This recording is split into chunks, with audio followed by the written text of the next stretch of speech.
ಬಾದಾಮಿ, ಇದು ಒಣದ್ರಾಕ್ಷಿ ಮತ್ತು ಸಬ್ಜಾ ಬೀಜ, ಬಾಳೆಹಣ್ಣು, ಹಾಲು, ಕಟ್ ಮಾಡಿ ಇಟ್ಟಿರೋ ಆಪಲ್ಲು ಮತ್ತು ಪಿಸ್ತಾ, ಏಲಕ್ಕಿ ಪುಡಿ, ಖರ್ಜೂರ, ಗೋಡಂಬಿ, ಇದು ಸಬ್ಬಕ್ಕಿ, ಇದು ಬೀಜಗಳು ಯಾವುದಂದರೆ ಸೌತೆಕಾಯಿ ಬೀಜ ಎಲ್ಲ, ಸ್ವಲ್ಪ ಏಲಕ್ಕಿ, ಕಿತ್ತಳೆ ಹಣ್ಣು ಇಷ್ಟನ್ನು ಇಟ್ಕೊಂಡಿದ್ದೀನಿ.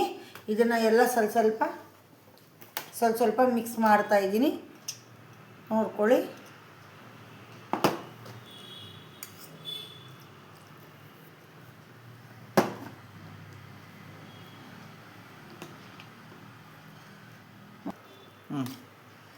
ಸ್ವಲ್ಪ ಹಾಲನ್ನು ಸೇರಿಸಿ ಮಿಕ್ಸ್ ಮಾಡಿ ಕುಡ್ಕೊಳ್ಳಿ.